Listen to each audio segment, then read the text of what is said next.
गुरुर्ब्रह्मा गुरुर्विष्णु गुरुर्देवो महेश्वर गुरुर्साक्षात् परब्रह्म तस्मै श्री गुरुदेव नमः। ब्रह्मानंदं परमसुखदं केवलं ज्ञानमूर्ति द्वन्द्वातीतं गगनसदृशं तत्त्वमशादिलक्षणम् एकं नित्यमिमलमचलं सर्वदी साक्षिभूतं भावार्थितं त्रिगुणरहितं सद्गुरुं तं नमामि पुण्डरीकवरदा हरिविठल श्री ज्ञानदेव पंढरीनाथ भगवान के जय। महावीर ज्ञानेश्वर श्री गणेशाय नमः। श्री सरस्वती नमः। ओम नमो जी सद्गुरुनाथा आपल्या चरणी माझा माथा वचन ऐकावे कमलापती माझ्या रंकाची विनंती कर जोडितो कथे काढी आपण असावे जवळी पांडुरंगा करू प्रथम नमन पांडुरंगा करू प्रथम दुसरे चरण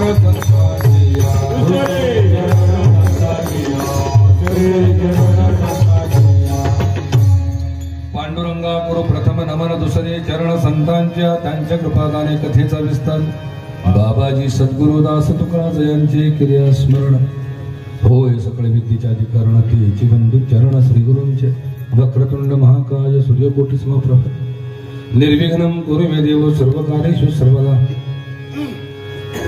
ऐशियाचा पदरधारा ऐशियाचा पदरधारा ऐशियाचा पदरधारा ऐशियाचा पदरधारा ऐशियाचा पदरधारा ऐशियाचा पदरधारा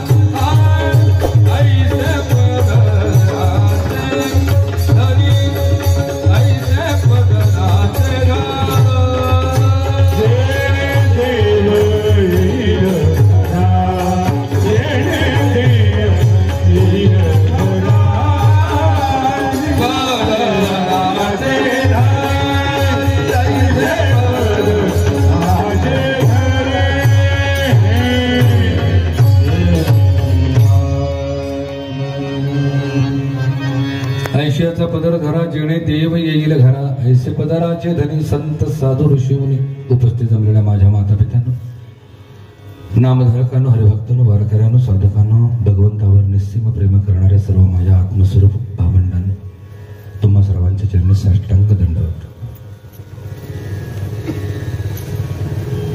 लग्न सराईत आहे त्यामुळे जरा श्रोत्यांची उपस्थिती कमी आहे याची मला जाणीव आहे।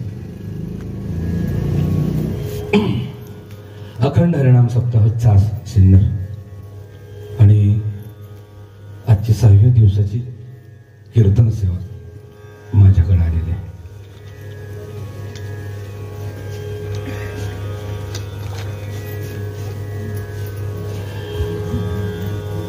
माझ्या कीर्तनाची सुरुवात मी नेहमी वेगळ्या पद्धतीने करत असतो, प्रत्येकाला माहित आहे, कारण ती सुरुवात केल्याशिवाय स्टार्टरच लागत नाही। देव कुणाकुणाला आवडतो हात वर करा बरं। वा, कुणाकुणाला वाटतं देव आपल्या घरी यावा हात वर करा। सगळ्यांना वाटतं। कुणाकुणाला वाटतं आपण देवाच्या घरी लवकर जावं हात वर करा।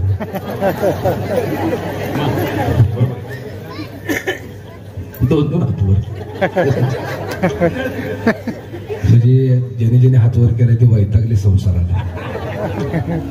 पांडुरंगा घेऊन जा रे बाबा, बाद झाला संसार। एक गोष्ट सांगू,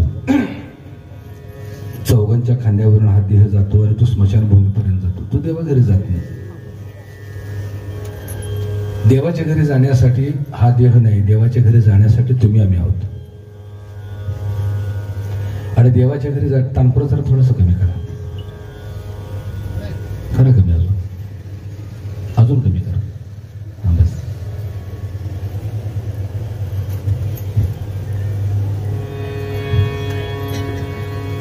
देवाच्या घरी जाण्यासाठी या देहापलीकडे दुसरं साधनच नाही जगात, ऐकू लागून राहिले.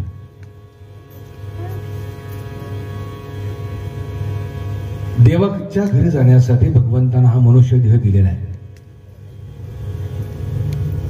सर्व जन्माच्या शेवटी हा मनुष्य देह पावे पाठी यापरी उत्तम किरीटी मी रचले नाही. याच्यापेक्षा उत्तम प्रतीचा देह 84 लक्ष योनीमध्ये मी कुठलाच रचलेला नाही, नेमलेला नाही किंवा निर्माण केलेला नाही. कारण येणे जन्मे मज ओळखावे, येथेचीच आपणा ते उद्धरावे आणि येथेचीच जोडावे नरक यातनेसे. याच योनीच्या मनुष्य देहाच्या माध्यमानं मला प्राप्त करण्याचं ज्ञान अर्जुन मी या देहाला दिलेलं आहे. आणि जर ते साध्य झालं नाही तर याच योनीच्या माध्यमातून नरक यातनाही भोगावे लागतात.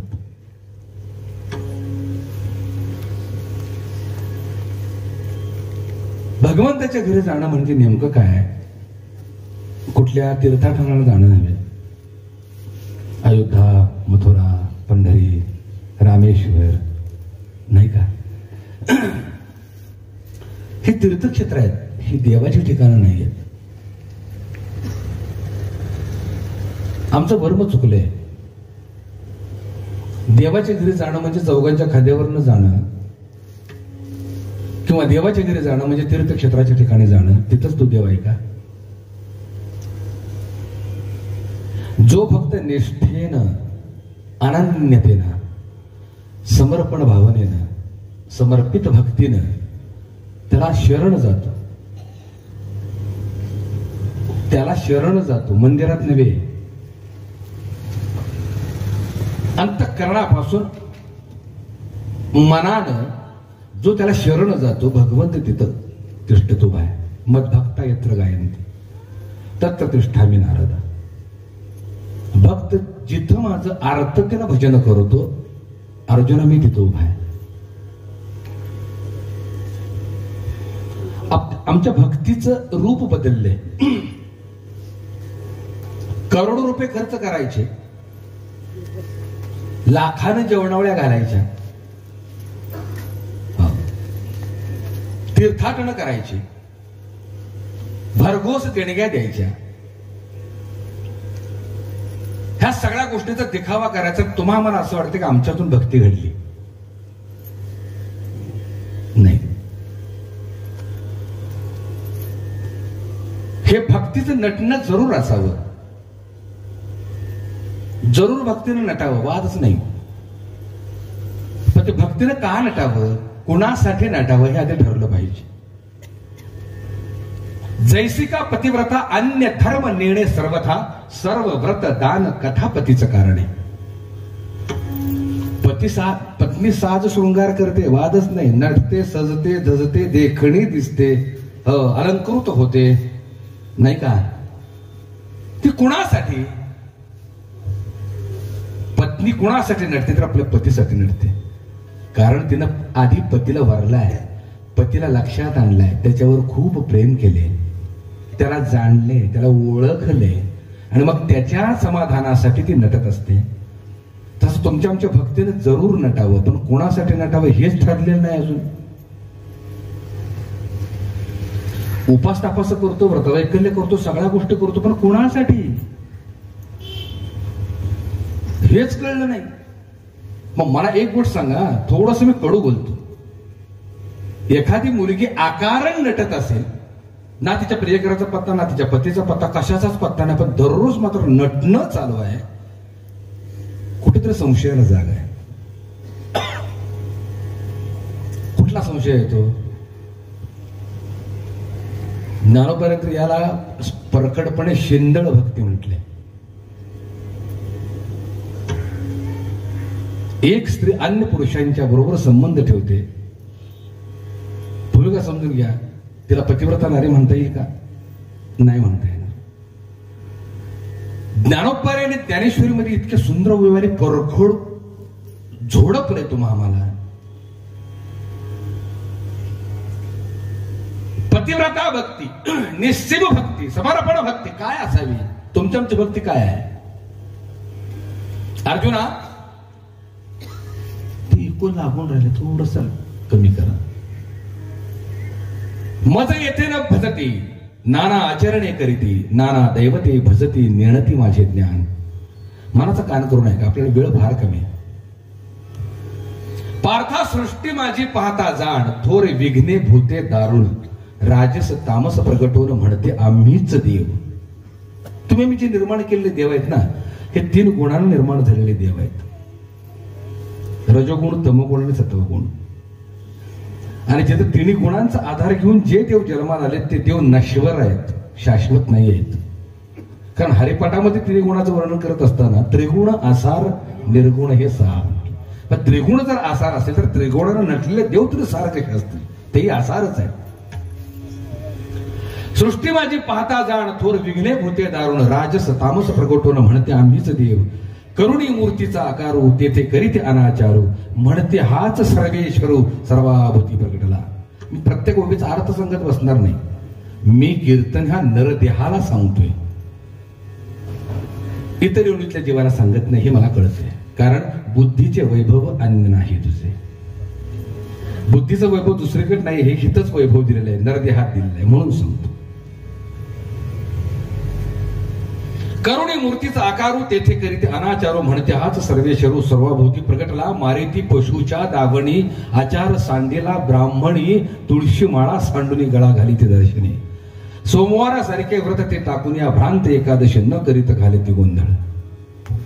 करुण्याला काशी स्नान केले भगीरथीशी ग्रही येऊन अश्विन माशी करती शक्ती पूजा. गंगा त्र्यंबक तटाकी तीर्थे केली एकी गावाशी जाऊन शेखी जाती मल्हारी दर्शन. अनंत यात्रा करून हिमाचला प्रति जाऊन कंठी वाहे माय राणी त्याशी कोणी उद्धारावे.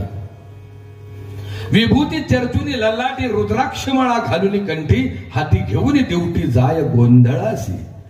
ऐसे सर्वजन फुलले हिंसेने ज्ञान लोपले आणि मज न ओळखता गेले अमापाशी.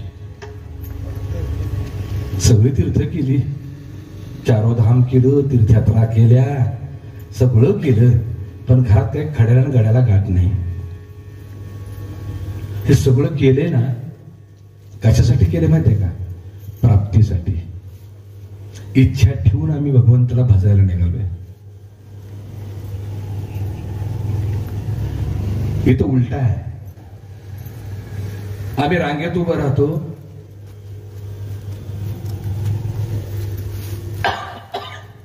देवाकडे जातो आणि देवाला कोडं घालतो, साकडं घालतो. देवा माझा बंगला पूर्ण होऊ दे, 4 चाकी दारात गाडी येऊ दे, बँक बॅलन्स वाढू दे, देखणे बायको मिळू दे, नाही का, शासकीय नोकरीवाला नोकरी करणारा नवरा मिळू दे. काय काय मागतो आम्ही? आमची रोगराई बरी होऊ दे, आमची इडा पिढा टळू दे. हे सगळं आम्ही त्याला मागायला जातो. पण ज्याला मागायला जातो त्यालाच अजून ओळखला नाही. कसा व्यवहार होईल? एकमेक ओळखीची पाहिजेत ना. ज्याला मागायला निघालो तोच ओळखीचा नाही. बर, त्याची जर ओळख पटली असती ना तर मागितलंच नसतं. बरोबर आहे की नाही? का? अहो, इस्टेटचा केवढ्या इस्टेटचा मालक आहे तो माहित आहे का?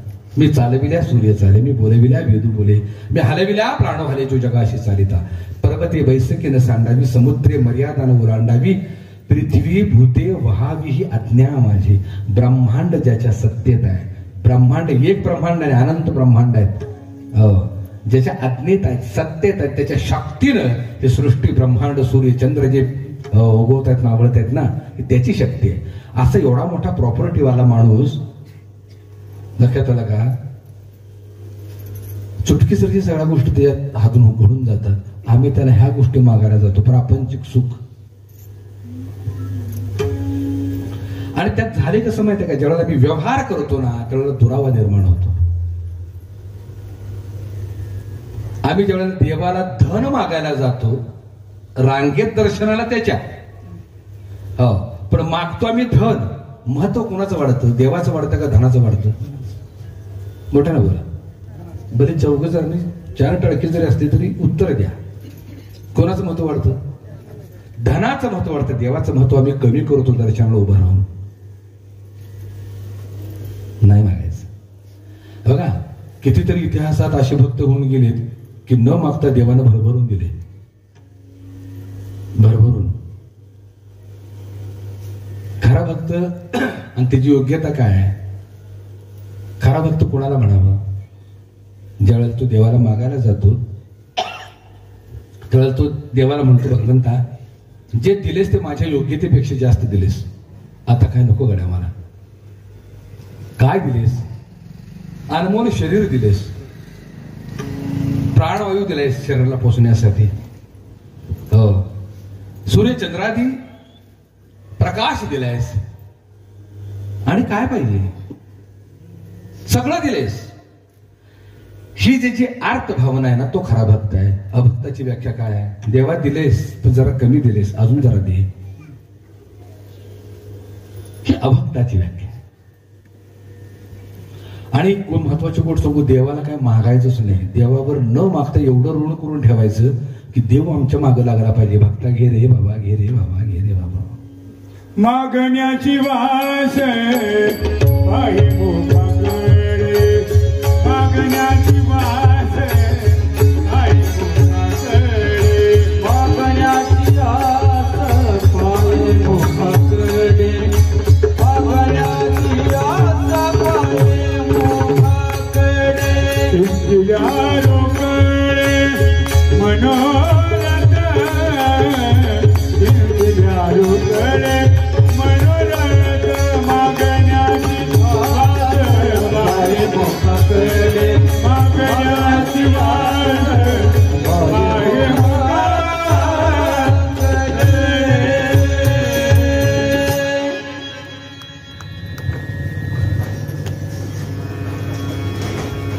राधेनं देवावर प्रेम केलं होतं. कसं प्रेम केलं होतं? राधेनं देवाकडे काय काय मागितलं? माझा संसार सुखाचा होते म्हणली का ती? माझं दूध डेअरीला जास्त जाऊ दे मागितलं का? राधेची भक्ती बघा सांगतो. राधेनं देव काळाय का गोरा हे बी माहित नाही. देव गरीब आहे का श्रीमंत हे माहित नाही. देव उच्च आहे का नीच हे माहित नाही. देव कुठल्या धर्माचा हे बी माहित नाही. काहीच माहित नाही. देव ज्ञानी आहे का अज्ञानी हे बी माहित नाही. काहीच माहित नाही देवाबद्दल. तरी बी तिनं देवावर इतकं प्रेम केलं की स्वतःलाच अर्पण करून टाकलं. राधा ही एक भक्ताची अवस्था आहे. भूमिका समजून घ्या. राधा ही एक भक्ताची अवस्था आहे. देवाला भेटण्यासाठी न जाता देवातच बुडून जाणं हे भक्ताचं खरं लक्षण आहे. मी नेहमी सांगत असतो, भगवान को खोजो मत, शोधून तो बाप जन्मात सापडणार नाही. आपली जीवाची अशी अवस्था झाल्या पाहिजे की भगवान को खोजो मत, उसमें खो जाओ. त्याला शोधता शोधता आपणच देव होऊन राहणं. देव पाहावं असे गेलो तिथे. ही अवस्था भक्ताची झाली पाहिजे. मग देवाची अवस्था त्याच्याहून बिकट काय होते माहितीये का? भक्ता तुला काय पाहिजे बोल. ज्यावेळेला समर्पण भावनेनं भक्त त्याला समर्पित होतो, किंबहुना तोच होऊन राहतो, त्यावेळेला देवावर इतकं ऋण होतं, त्याचं इतकं ऋण होतं, देवाला कोडं पडतं काय देऊ. मग देव काय देतो बघा, काय देतो देव. आता मग असेच सांगितले मी, देव एवढ्या प्रॉपर्टीचा मालक आहे. सूर्यचंद्र, ब्रह्मांड, पृथ्वी, नाही का, प्राणवायू, सगळं सगळं त्याचं आहे, त्याच्या नावावर आहे. ज्यावेळेला पोटचं मूल बापाच्या म्हणण्याप्रमाणे ऐकतं, बापाच्या विश्वासास पात्र होतं, बाप आनंदानं दुणावतो, छाती फुगवून अभिमानानं पोराचं नाव घेतो, हे माझं पोरग आहे. काहीही न करता फक्त पोरानं बापाचा आदर केला, प्रेम दिलं, त्याची काळजी घेतली की बापाची सगळी इस्टेट जी आहे आपोआप त्याची होते. किंबहुना तो बाप आपल्या आधी त्याचं नाव लावतो. तसं ब्रह्मांडाच्या इस्टेटीची ज्याच्या नावावर इस्टेट आहे तो असा परमपिता श्रीकृष्ण तो काय करतो माहितीये का? आपल्या आधी भक्ताचं नाव लावतो. कळलं का माझं बोलणं? आपल्या आधी भक्ताचं नाव लावतो म्हणून आम्ही कृष्ण राधा कधी म्हणत नाही. काय म्हणतो आम्ही? राधा कृष्ण. कळलं का? मग तू टपूंच मागायचं आहे का ब्रह्मांडाच्या इस्टेटचं मालक व्हायचं आहे? हे विश्वचे माझे घर ऐसी मती जयाची स्थिर किंबहुना चराचर आपणाची झाला. ही खऱ्या भक्ताचं लक्षण सांगितलंय. या प्रॉपर्टीचा तो मालक होतो, हे सगळं त्याचा होऊन जातं. किंबहुना देवही त्याचा होऊन जातो. लक्षात ठेव. पण काय द्यायला पाहिजे? सर्वस्व. सर्वस्व या शब्दामध्ये किती गोड अर्थ असलाय बघा. सर्व तर द्याच द्या, पण स्वला बी द्या. सर्व आणि त्याच्याबरोबर स्व, सर्वस्व देणं हे खरं भक्ताचे लक्षण आहे. काय मंडळी म्हणते महाराज, कृष्णाचं लग्न होऊन सुद्धा तो राधेच्या माग का लागला? कोड पडतं रे. आणि आम्हाला बी आत्मबंध जर अशी विकृत डोक्याची भेटते. नाही म्हणजे आम्हाला महाभारत माहित आहे. देवाचं लग्न झालं रुक्मिणीवर, मग राधेवर का? आता एक गोष्ट सांगू, राधा मगाशीच म्हटलं, राधा ही एक अवस्था आहे. मग कृष्ण कोण आहे? कृष्ण सुद्धा अवस्था आहे, व्यक्ती नाहीये. तू म्हणा कृष्ण अवस्था कशी होऊ शकते? होऊ शकते. आत्मस्वरूप प्रियसी परमात्मा स्वरूप प्रियकराला जाऊन भेटते, दोघे एकरूप होतात. आत्मस्वरूप प्रेयसी म्हणजे राधा, परमात्मा स्वरूप प्रियकर म्हणजे कृष्ण. भक्ताची अवस्था प्रियकर आहे, तो भगवंताला भेटायला निघालाय. आर्त भावनेने त्याच्यापर्यंत पोहोचतोय तो. ही राधेची अवस्था आहे. आणि ज्यावेळेस तो भक्त कृष्णाला जाऊन मिळतो, त्याची अवस्था कृष्णमय होते. कृष्णाचा ध्यास घेता घेता त्याची अवस्था कृष्णमय होते आणि तो प्रत्यक्ष कृष्ण होऊन राहतो. ती एक अवस्थाच आहे. परमात्म्याची व्याख्या करताना लांब जायची गरजच नाही, खूप सोपी व्याख्या आहे. आत्म्याच्या परम अवस्थेला परमात्मा म्हणतात. असं बोलणं कळते का? आत्म्याच्या परम अवस्थेला परमात्मा म्हणतात. ज्याची परम अवस्था झालेली आहे, कुठेही कुठेही कुठेही तो त्याची समाधी लागू शकते. त्याचं जिवंत उदाहरण म्हणजे रामकृष्ण परमहंस. नुसता देव हा शब्द काढला तर त्याची जागावर समाधी लागायची, देहभान विसरून तिथंच बसायची. नुसता देव शब्द निघाला मुखातनं बाहेर, कोणाच्या बी कानावर पडला तिथं समाधी. याला म्हणतात भावावस्था, ह्याला म्हणतात कृष्ण अवस्था, ह्याला म्हणतात देव अवस्था. अहो म्हणले विषय चाललाय रुक्मिणीचा. मग रुक्मिणी कोण आहे? रुक्मिणी सुद्धा एक अवस्था आहे. कोणाची अवस्था आहे? संसारिक भक्ताची अवस्था आहे, मागणाऱ्या भक्ताची अवस्था आहे. कारण काय सांगू, राधेने जे प्रेम केलं होतं ते विना अटीचं केलं होतं, विना शर्तीचं केलं होतं. कुठला नियम नाही, अधिकार नाही, जबरदस्ती नाही, गुलामी नाही, काहीच नाही. हो, कुठलीच अट नाही देवाला घातली. तर हे असेल तरच मी प्रेम करते, नाही. तिनं आंधळेपणानं प्रेम केलं नाही, तिनं निर्णय घेतला. मला माहित नाही पण मला निर्णय घ्यायचा का परमात्म्यापर्यंत माझी अवस्था जाऊन पोचली पाहिजे, तिनं निर्णय घेतला. म्हणून ओशोंनी इतकं सुंदर त्याचं चिंतन केलेलं आहे. Unconditional love is not a feeling, it's a decision. तो निर्णय आहे भक्ताचा. अनकंडिशनल म्हणजे विनाशर्त प्रेम करणं म्हणजे भावना नाही त्या. काय नाही म्हणले दिसला प्रेमात पडले असं नाही, तो निर्णय आहे, डिसिजन आहे तो. रुक्मिणी काय मागणाऱ्या भक्ताचं लक्षण आहे. अटी आल्या.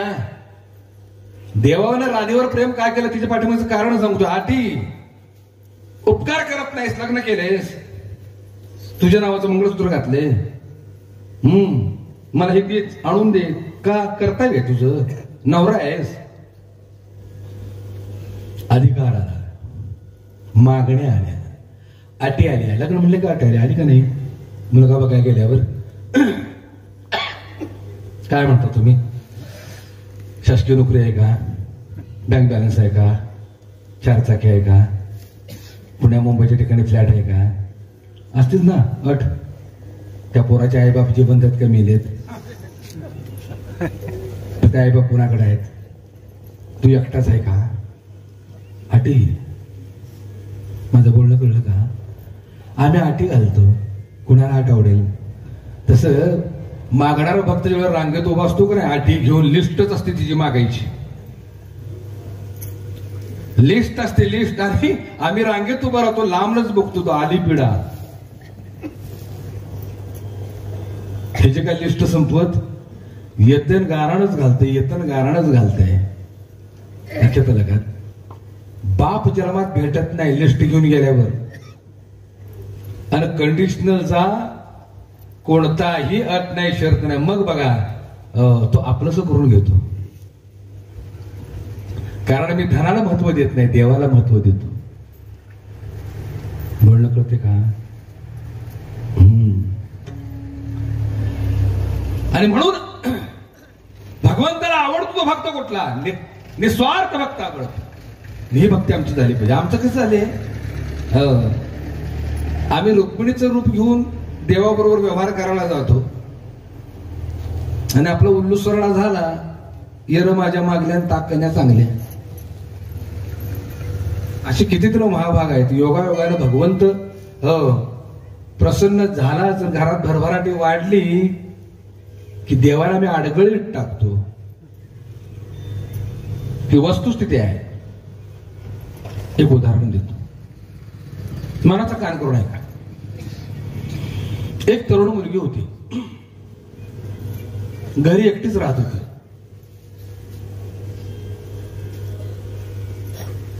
तिला करमत नव्हतं, म्हणून तिने करमणुकीसाठी बाजारात गेलेली एक बोलका पोपट घेऊन आली. कुठला पोपट आणला तिनं? बोलका पोपट आणला. पिंजऱ्यात ठेवला, पिंजरा अडकवला. 5-6 दिवसानंतर तिच्या असं लक्षात आलं, ते पोपट निघाले शिवर. शिवर म्हणजे कळलं का तुम्हाला? कळलं का? शिवर म्हणजे शिव्या देणार. हो, शिव्या देणार निघालं. ती मोठं डोळं करायचं शिवी द्यायचं, मोठं डोळं करायचं शिवी द्यायचं. ही वैतागली बाई. म्हणली अवघड झाली, शिवर पोपट घरी घेऊन आली. मी म्हणली आता काय करायचं? बरं, ह्याचं अवघड दुरुस्त झालं पाहिजे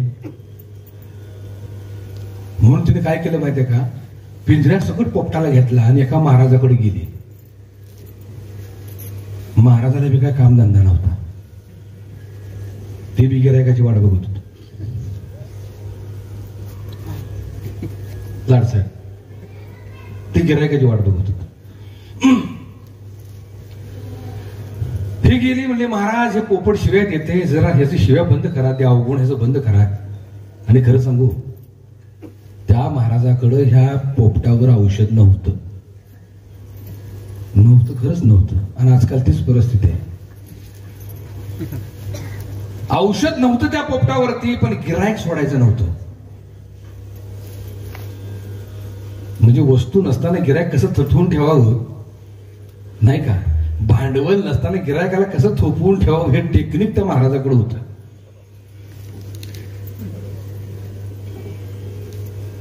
आजकाल तेच आहे. वासना आमची बोकाळली, लक्षात आलं का? वासनेवर औषध नाही. काम आमचा खवळलाय, त्याच्यावर मलमपट्टी नाही. क्रोध आमचा हाताबाहेर गेलाय, हो, त्याच्यावर औषध नाही. त्या महाराजाकडे एक टेक्निक होतं. काय टेक्निक होतं माहिती आहे का? ते गोड बोलायचं, लय गोड बोलायचं. औषध नव्हतं, पण गोड बोलायचं टेक्निक होतं. हळूच ते महाराज पिंजऱ्याकडे गेले आणि पोपटाला बोलायला सुरुवात केली. पोपट मोठं डोळं करूनच बसलं होतं ते. हो, काय 24 तास रागातच, मोठं डोळं करूनच. पोपटाकडे ते महाराज गेले, म्हणले बाबा शिवी देणं बरं नाही. किती छान दिसतोस तू, काय तू हिरवा रंग, काय ते लाल चोच, काय ते बोलणं, काय ते गोड बोलणं. वा वा वा वा पोपटा, शिबी देणं बरं नाही. तेच परिस्थिती आहे. जनतारीख दिली त्याचं 1.5 पावणे 2 तास गुणगान, 10 मिनिटात शेवटचे चाल, 5 मिनिटात कीर्तन. वा वा वा वा काय तुमचं कार्य, काय तुमचं कर्तृत्व. वा वा वा वा. काय करायचं, पोपटच झाली.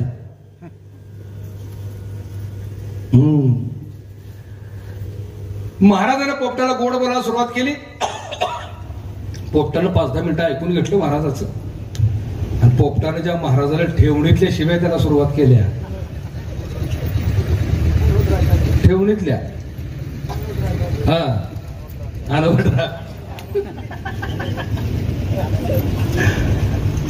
तसं 4 पावलं महाराज माग आले का म्हणजे आपल्यापेक्षा आगाव दिसतोय. महाराज म्हणले बाई ग माझ्याकडे काय औषध नाही. हो हे अवघड आहे म्हणले काम, ही केस फार डेंजर आहे. ते म्हणाले मग महाराज आता करायचं काय. महाराज म्हणाले माझ्याकडे एक पर्याय आहे, तो करून बघ, झाला तर झाला. म्हणजे काय आहे, माझ्याकडे एक मादी पोपट आहे, तो पोपट घेऊन जा, म्हणजे तुझा हात नर पोपट झाला सरळा तर जा. ते म्हटले द्या. आपल्याकडचा मादी पोपट महाराजांनी तिला दिला. योगायोगाने त्या मादी पोपटाला महाराजामुळं हरिपाठ पाठ होता, काकडा पाठ होता, प्रार्थना येत होती. कोणामुळं, महाराजामुळं. दररोज करायचं ना ते, म्हणून तिला बी पाठ झालं होतं. ते मातीनं मादी पोपट घेतला, नर पोपटाच्या पिंजऱ्यात टाकला, दोन्ही पोपट घरी घेऊन गेली, पिंजरा अडकून ठेवला, आपल्या कामाला लागली. आणि 5-6 दिवसानंतर इतका सुंदर रिझल्ट आला, ते पोपट शिव्या तसं बंद झालं. नर पोपटात आणि मादी पोपटात संवाद सुरू झाला. नर पोपट मादी पोपटाला म्हणते बाई ग तू भेटलीस मला लय बरं वाटते बघ, तू भेटलीस तुझ्यामुळं माझ्या शिव्या बंद झाल्या, लय बरं वाटते. पण एका गोष्टीचं दुःख होते ग. ती म्हणाली काय रे. अगं तुझ्यामुळं माझ्या शिव्या बंद झाल्या, पण माझ्यामुळं तुझा हरिपाठ काकडा बंद झाला, त्याचं दुःख होते ग. ती म्हणली अरे वेड्या, ज्याच्यासाठी मी हरिपाठ काकडा करते तो आता मिळालाय, कशाला करू. कळलं का नाही, कळलं. पिंजऱ्यातल्या पोपटाची गोष्ट नाही, हित बसलेल्या पोपटांची गोष्ट. पोपटानं ते नर पोपट शिव्या काय देत होता माहितीये का, ती मिळावी म्हणून. कळलं का उत्तर. आणि मादी पोपट हरिपाठ काकडा काय करत होती, शो मिळावा म्हणून. शो मिळाला, काकडा हरिपाठ बंद, ती मिळाली शिव्या बंद. आपलं बी तसंच आहे, काहीतरी उल्लू साध्य झाला पाहिजे, त्याशिवाय परमार्थाला अर्थच नाही. समर्पण भाव पाहिजे. ज्ञानोबरांच्या जीवनामध्ये ज्ञानोबरांनी इतकं अलौकिक कार्य करून ठेवलं. प्रगट गुंज बोले विश्व ब्रह्मची केली. या विश्वावरती, या जनावरती, या जगावरती एवढे उपकार करून ठेवले, एवढे उपकार करून ठेवले. ज्ञानेश्वरीच्या रूपानं अमृतानुभव, चांगदेव 65, हरिपाठ, अभंग गाथा सगळं केलं. आणि एवढं सगळं करून भगवंताकडे मागणं मागताना मात्र कुठलीही अट घातली नाही. हो देवा एवढं सगळं लिहिलंय, हो अलौकिक लिहिलंय, थोडं लिहिलंय. मग एक काम कर बरं, या वर्षीच्या साहित्य संमेलनाचं अध्यक्षपद तेवढं मला दे. 4 पुस्तकं लिहितो आणि स्पर्धा सुरू. या मंडळींनी तुकोबरे असतील, ज्ञानोबरे असतील, नाथराय असतील, समर्थ असतील, या सगळ्या मंडळींनी ह्याच्यासाठी लिहिले का, जगाच्या उद्धारासाठी त्यांचं साहित्य. एवढं ज्ञानोबरांनी करून सुद्धा देवाला काही मागितलं नाही. मागितलं पण काय मागितलं, आपल्याला सोडून इतरांसाठी दान मागितलं. त्याला म्हणतात पसाय दान. आपल्याला सोडून इतरांसाठी मागितलं त्याला म्हणतात पसाय दान, प्रसाद दान. देवा मला एकच दे. काय दे, जे खळांची व्यंकटी सांगलं तया सत्कर्मी वाढो होता परस्परे जडो मैत्री जवांची. आणि एक गोष्ट सांगू, ज्ञानोबा अलौकिक जरी ज्ञान असलं तर ज्ञानोबांचं अंतःकरण भक्तीनं चिंब भिजलेलं होतं. चिंब भिजलेलं होतं भक्तीनं. भक्तीनं चिंब भिजले. पण हे कशात दिसतं माहितीये का? ज्ञानोबा यांच्या प्रत्येक विरहिणीत दिसतं. प्रत्येक विरहिणीत. प्रियकराच्या प्रेमाला आसुसलेली प्रियसी त्याच्या भेटीसाठी जेव्हा धडपडते ना, आतुर होते, प्राणपणाला लावते, नाही का? किंबहुना प्राणही देते. इतकी त्याच्यावर प्रेम करत असते ती प्रियसी. लक्षात आलं का? आणि विरहिणी कशाला म्हणायचं? प्रियकराच्या प्रियसीच्या दुराव्याचं वर्णन, दुराव्याच्या वेदना, दुराव्याचं दुःख ज्या साहित्यात मांडलं जातं त्या साहित्याला, त्या शब्द समूहाला विरहिणी म्हणतात.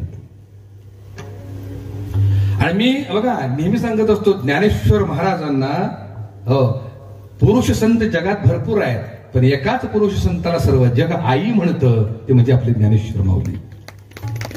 का म्हणतं? तर त्या पाठीमागचं कारण आहे. अंतःकरण भक्तीनं चिंब भेदलेला आहे. भक्तीनं चिंब भेदला. बघा, एखाद्या आईला 2 मुलं झाली. एक मुलगा धडधाकट आहे, दुसरा मुलगा पांगळा आहे. आई प्रेम कोणावर जास्त करेल? पांगळ्यावर. का? धडधाकट माझं कसं बी जगेल, पण पांगळ कसं जगणार माझं? अंतःकरण तुटतं तिचं. तसं त्या परमात्म्याबद्दलचं जे ज्ञान आहे, त्या ज्ञानाच्या अपुरेपणामुळं, लक्षात आलं का, आम्ही पांगळे झालोय. अज्ञानाचं पंगुत्व तुम्हाला लाभलेलं आहे. ज्ञानीयांना हे म्हणजे बुद्धीची विना ज्ञानीयांना हे भगवंताचं सुख मिळत आहे. मग माझ्या अज्ञान जीवाला का नको? का? तेही मनुष्य देहात आहे. मग यांनाही ते प्रेम मिळालं पाहिजे. माझ्या भगवंताचं प्रेम सर्वांना सारखं मिळालं पाहिजे. म्हणून ज्ञानोबांनी भक्तीची जोड दिली आपल्या परमार्थाला. आणि अंतःकरण पिळवटून येतं तुमच्या आमच्या ममत्वाबद्दल. भूमिका समजून घ्या. आणि म्हणून सगळं जग त्यांना आई म्हणतं. आणि त्यांचं आई पण सिद्ध कुठं होतं माहितीये का? विरहिणींमध्ये शब्द आहेत, स्त्री प्रधान अंगाने नटलेले शब्द आहेत. रूप पाहता लोचनी सुख झाले हो साजणी, पैल तोगे काऊ कोकताहे शकून गे माये, योगिया दुर्लभ तो म्या देखिला साजणी. किती सांगू? पंढरपुरीचा निळा, पंढरपुरीचा निळा, पंढरपुरीचा निळा,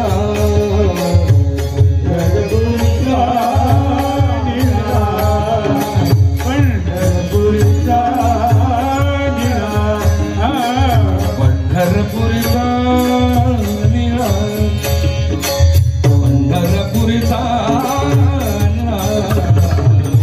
पंढरपुरीचा निळा, पंढरपुरीचा निळा, लावण्याचा पुतळा, लावण्याचा पुतळा, विठा देखिला डोळा, विठा देखिला डोळा, विठा देखिला डोळा, पाये ओ बाई ओ पंढरपुरीचा निळा, पंढरपुरीचा, पंढरपुरीचा, पंढरपुरीचा निळा, पंढरपुरीचा निळा, पंढरपुरीचा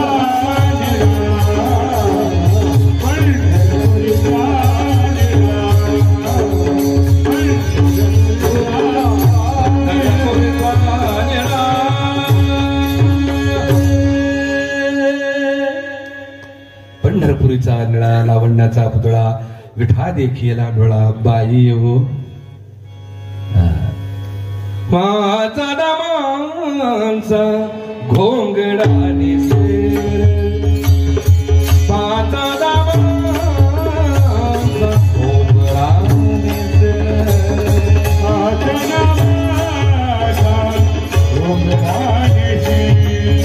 माझा दामांचा घोंगडा निसेर, माझा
जरा सौंदर्य असं जोरदार लागलं. काय सेन्स आहे त्या माणसाला, अप्रतिम सेन्स. म्हणजे कोणता इफेक्ट कुठे द्यावा काय अप्रतिम बाबा, खूप सुंदर. मी नेहमी सांगत असतो साऊंड वेगळा असतो सिस्टीम वेगळी असते.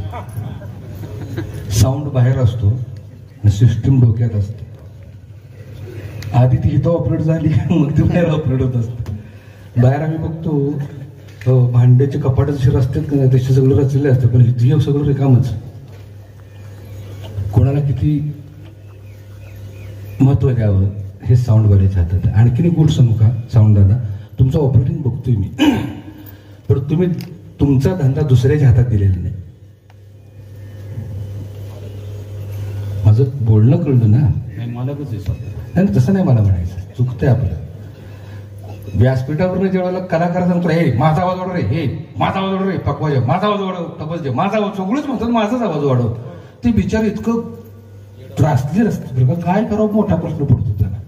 बरं ते आपलं मला भाडे मिळावं नाही का, म्हणून आपलं सगळ्यांचीच मनधरणी. मग गायकाचा आवाज तेवढाच, वादकाचा आवाज तेवढाच, कीर्तनकाराचा आवाज तेवढाच. बिचाराकडे काय करायचं, क्वालिटी लॉस होऊन जाते. कुठलाही बिझनेस करत असताना त्या बिझनेस दुसऱ्याच्या हातानं करू नये, आपल्या बुद्धीनं करावा. लक्षात आलं का? तरी तुम्ही ही टेक्निक कायम चालू ठेवा. कोणीही जरी आलं, लक्षात आलं का? तर साऊंड हा महत्वाचा आहे. हा महत्वाचा, अगदी महत्वाचा आहे. कोणाच्याही आम्ही ह्याला बळी पडू नका. कंट्रोल तुमच्या हातात ठेवा, कारण तुमचा बिझनेस आहे. विठाल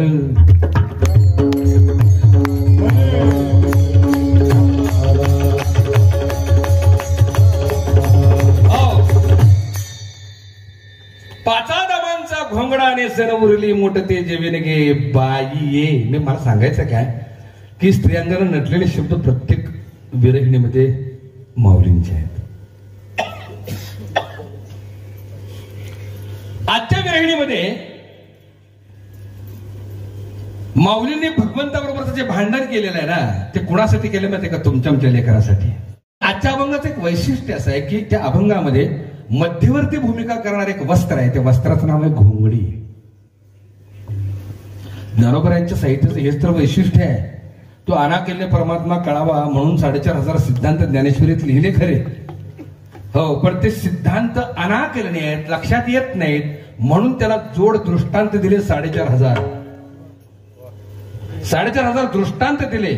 आणि भक्ती सोपी केली, ज्ञानेश्वरी सोपी केली. लक्षात ठेवा, करतळी आवळे तैसारी हे जे कॉन्फिडन्स ज्ञानोबा सांगतात त्याच्या पाठिंबाचं कारण हे आहे, त्यांनी प्रत्येक सिद्धांताला एक दृष्टांत दिलाय. माझे सद्गुरू मी नेहमी सांगायचे, बघा आम्हाला कुठंतरी पुढे डोळ्यासमोर असल्याशिवाय आम्ही सत्यच मानत नाही. मस्त निर्गुण निराकार परमात्मा आहे, तो आम्हाला कसा कळायचा, तो पटवून द्या, त्याशिवाय आम्ही सत्य मानणार नाही. लक्षात आलं का? गुरुजींनी आता बालवडीचं पोरगं होतं, नुकतं शाळेत जात होतं. मग गुरुजींनी फळ्यावरती म काढलं आणि विचारलं, मुलांना हे काय आहे? पोरं म्हटलं कुणास ठाऊक, ओळखच नाही अक्षरांची, कुणास ठाऊक. म्हणून गुरुजींनी तो म कळावा म्हणून मक्याचं कणीस काढलं शेजारी, चांगलं खडून चित्र काढलं मक्याच्या कणसाचं आणि विचारलं, मुलांना हे काय आहे? गुरुजी मक्याचं कणीस आहे, आमच्या शेतात येतं की. निरागसपणे पोरं ती म्हणली, व आमच्या शेतात येतं, मक्याचं कणीस आहे. बाळानो, हो मक्याचा कणसाकडे बघ आणि म लक्षात ठेवायचं, कारण म मका म. गुरुजीने सोप्या पद्धतीने शिकवलं, हो मग कळावं म्हणून मक्याचं कणीस काढलं. गुरुजींना वाटलं बहुतेक पोरांना कळालं, म्हणून गुरुजीने मक्याचं कणीस पुसलं आणि पुन्हा विचारलं, मुलांनो हे काय आहे? पुन्हा ठाऊक.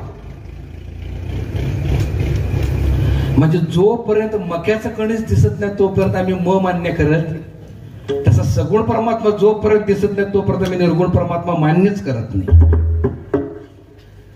लक्षात आलं का? मक्याचं कणीस हा दृष्टांत आहे, मग हा सिद्धांत आहे.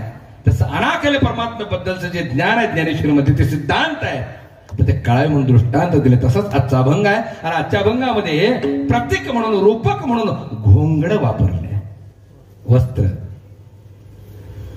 बरं ते घोंगडच का वापरलं? दुसरं वस्त्र नव्हतं, शाल नव्हती. घोंगडच का? कारण घोंगड हे निर्माण झाले सत्वगुणापासून. स्वगत सच्चिदानंद रूपे मिळवणी शुद्ध सत्व गुणे मिळाले रे. ज्ञानेश्वरी मध्ये प्रमाण आहे, सात्विक आसन कांबळा, राजस पितांबर पाटोळा, तामस चर्म प्रबळा जाणगा पार्था. वस्त्र विविध रूपात नटलेले आहेत, विविध गुणात नटलेले आहेत. सात्विक आसन कांबळा, कांबळ म्हणजे घोंगड. राजस पितांबर पाटोळा, तामस चर्म प्रबळा जाणगा पार्था. आणि गोष्ट सांगू, पुराण कथेमध्ये पूर्वी भगवंताला जे आवडीचं वस्त्र आहे ते घोंगडच आहे. म्हणून ज्ञानोबरायांनी आवडीचं वस्त्र देवाला रूपक म्हणून दिलं. ते कोणतं तर घोंगड. देवाला घोंगड आवडतं हे कशावरून आणखी सिद्ध होतंय तर जनाबाईनं सांगितले. राधे तुला, राधे तुला, राधे तुला, राधे तुला. आपण केलं का हार्मोनियम? तुला पुसतो घोंगडीवाला. थोडा कमी करा, थोडा कमी करा. हा कांबळीवाला, घोंगडीवाला, कांबळीवाला, घोंगडीवाला, घोंगडीवाला, कांबळीवाला, घोंगडीवाला. राधे तुला, राधे तुला, राधे तुला, राधे तुला, पुसतो घोंगडीवाला.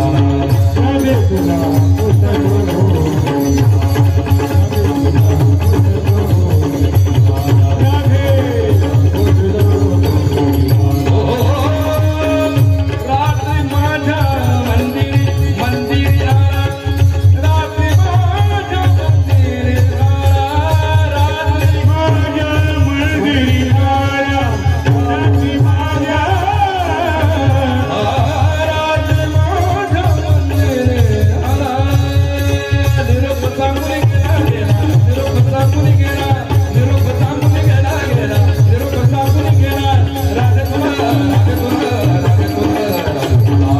पुसतो घोंगडीवाला. तुला, तुला, तुला, तुला, तुला,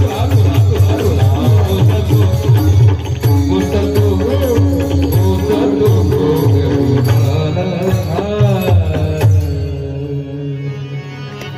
राधे तुला पुसतो कोण? घोंगडीवाला. नामदेवरायाने बी पुरावा दिलाय. देवाला काय आवडतं? घोंगड हेच वस्त्र आवडतं. नामदेवरायांचे एक अभंग आहे, हो, तो लिहिताना त्याने कर्नाटकी ढंगात लिहिलाय. देरना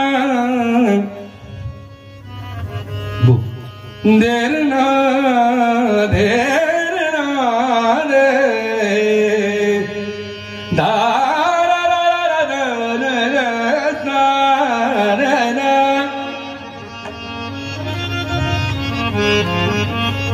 हा मुग्ध बळ रथन की मुग्ध बळ रथन की धरणीला वाळवागे धरणीला वाळवागे पीतांबर आगे भागे पीतांबर आगे भागे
कांबळी पाय घोळ लांबली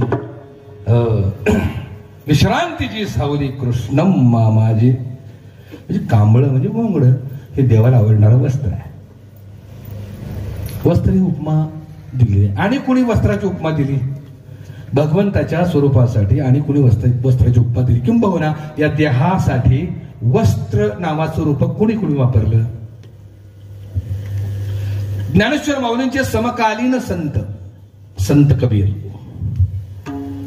ज्ञानोबांनी याला घोंगडं म्हटलं आणि संत कबीरांनी याला उपमा देताना चादरीची उपमा दिली. याला काय म्हटले? चादर.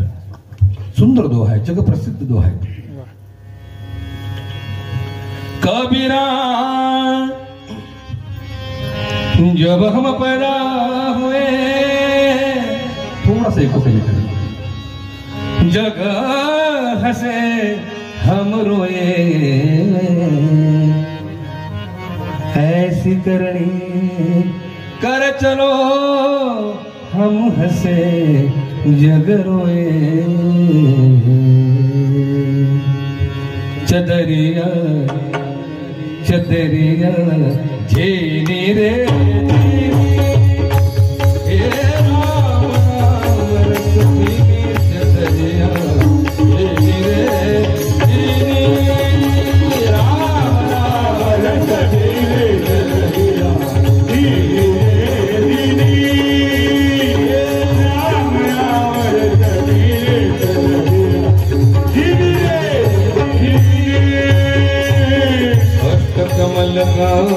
चरखा बनालो पाच तत्व की पुनी चदरिया, पाच तत्व की पुनी.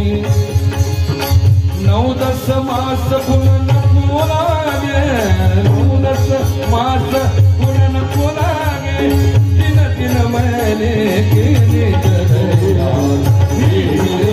गिरी राम राम रस गिरी चदरिया.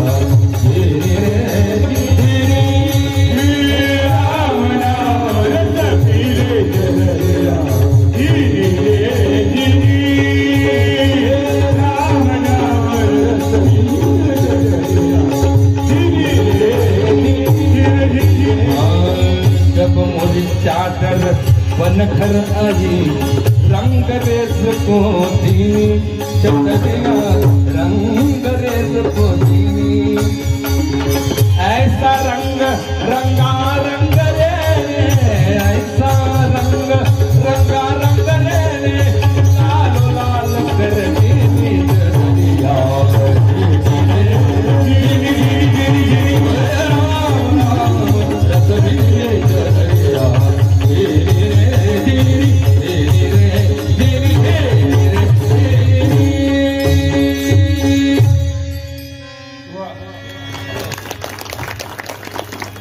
किती सुंदर दोहा आहे बघा. हे राम नाम रस भीनी चदरिया झिनी रे झिनी.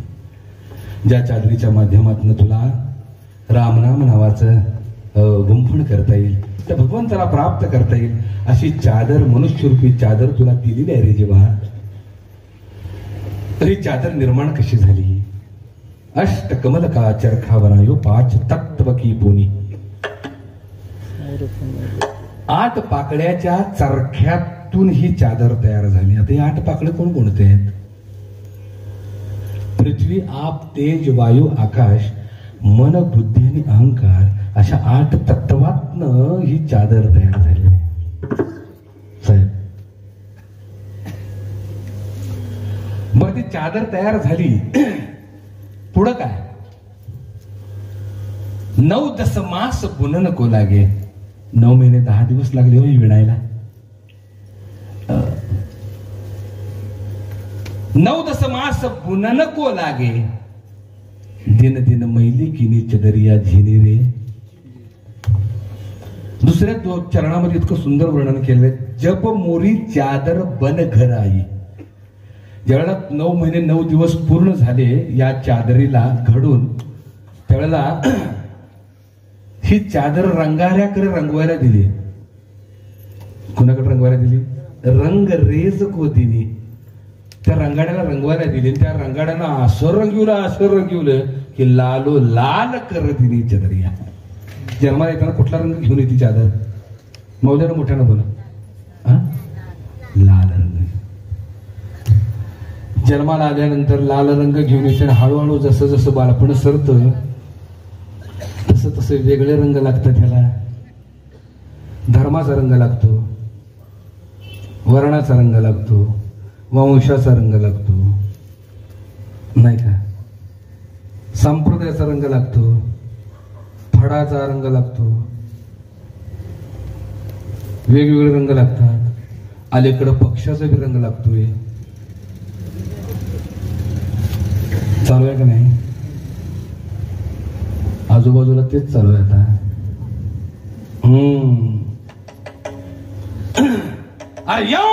येणार कोण? घरच्याने आधीच गुलालाचा रंग टाकलाय. घरच्याने गुलाल आधीच टाकला. तुझा उपयोग घरी आणि बाहेर फिरून रंग टाकून घेते गुलाल. काय घेणं देणंच नाही. ज्या वयामध्ये अलौकिक गोष्ट करावी, ज्या वयामध्ये परमार्थ करावा, ज्या वयामध्ये भगवंत प्राप्त करावा, लक्षात आलं का? त्याच वयामध्ये आम्ही नापाकांच्या मागे घेऊन फिरतोय. नापाकांच्या काय अर्थ आहे मला सांगा? त्याने तुम्हाला मला ग्राह्य धरले.